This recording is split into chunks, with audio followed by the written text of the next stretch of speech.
try not to raise my voice because the following quote, it's about voice or words. And it says, it's from Rumi, and it says the following: raise your words, not voice. It is rain that grows flowers, not thunder. Do you have an example from a coaching session that would be descriptive of this today's? Well, it's a client, and right, so she came for personal development, and the situation that comes to my mind to illustrate exactly this aspect is that before, let's say, before the coaching, right, she was very keen to be seen, to be appreciated, to be acknowledged, to be praised. Makes sense? So she was so, I would say almost dependent, but this is too much to say, but she was really keen to have this social recognition. That means recognition at the workplace, and obviously beyond that, probably in the private life. In any case, we concentrated, at least in the beginning, on the professional life. And this is exactly the situation that she mentioned to me, that in the meetings, she's so keen to be seen, to be appreciated or acknowledged, that she was raising the voice, right?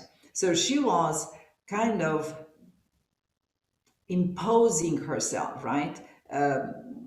Increasing the volume of the voice and increasing probably the presence, the number of times she took the floor, the number of times she expressed her opinion, the number of times when she wanted to be the center of the discussion, so on and so forth. Right? So we are all in that aspect that Rumi mentioned, raising the voice, which is in fact raising the voice, making yourself more visible, right? More important, if you could.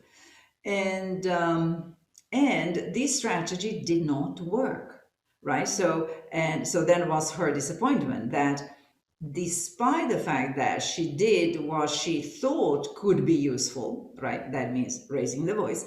Still, she didn't get the recognition. She didn't get the acknowledgement, the appreciation that she was expecting, waiting, hoping for.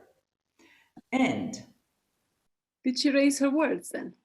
Then in the coaching, she understood the mechanism of, and then obviously we worked on her being much more poised, much more, let's say, willing to serve, right, with the words and not to impose with the words, willing to support the discussion.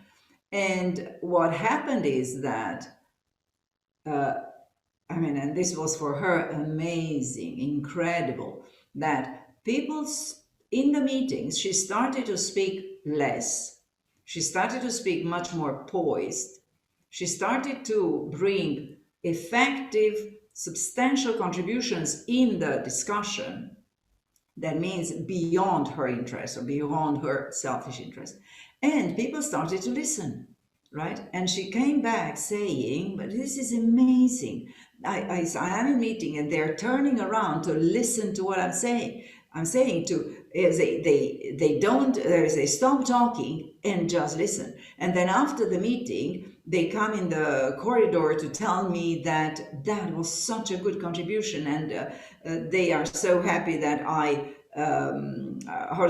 took the floor and I presented this and so on, right? So yes, I think that this is exactly the illustration of not raising the voice, but raising the words. That means, to my mind, right, contribution, serving with your interventions.